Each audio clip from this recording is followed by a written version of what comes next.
Hey Jessicats, so today I'm going to be sharing with you the only tip you need to know to memorize information fast, so be sure to stick around to find out what it is.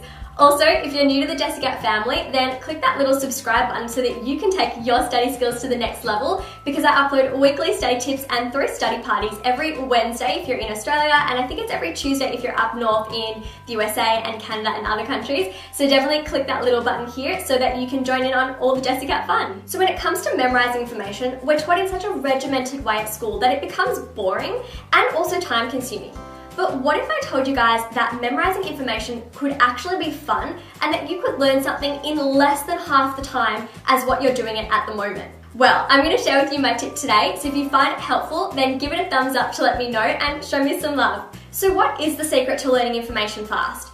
It's actually really simple. The more meaningful it is, the easier and faster you'll be able to remember it. For example, I was actually learning a speech for a presentation I had to give, and I could have just reread my notes over and over again or rewrote my speech over and over again, which would be very time consuming and boring, but instead I decided that I would get creative here. So I actually have a full-length mirror in my bedroom, and so I decided to get creative by drawing out all these different illustrations, adding a lot of colour and vibrancy and doing different little symbols and arrows to draw connections, and through those illustrations I actually mapped out my speech and told a story.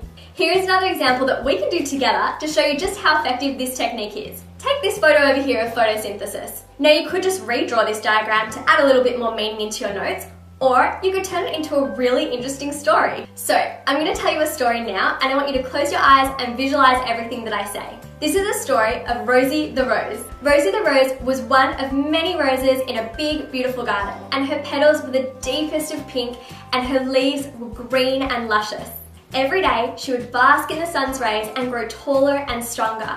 But there was something happening below the surface that the human eye couldn't see. Every day, using the sun's energy, Rosie would take a big drink of water from the earth, and she would inhale a calm and deep breath. Calm and deep also make the initials CD, or carbon dioxide, which is exactly what Rosie would inhale. Then, with a big sigh, Rosie would purse her lips together and make the shape of an O as she exhaled oxygen.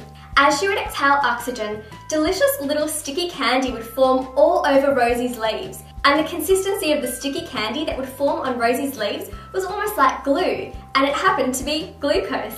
Rosie the Rose would then hold on to some of the glucose for energy later on, and the rest she would eat right away.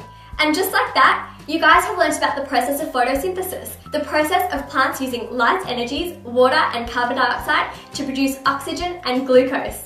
Now, I like to think that my storytelling abilities are a lot more entertaining than redrawing diagrams or writing information in your notes over and over again. So that is my one tip to learn information fast and easily, and I'm pretty sure that you guys are going to remember this information a day from now, a week from now, or even a month from now. So if you found this video helpful, then give it a thumbs up to let me know, and I will see you guys next Wednesday. Bye!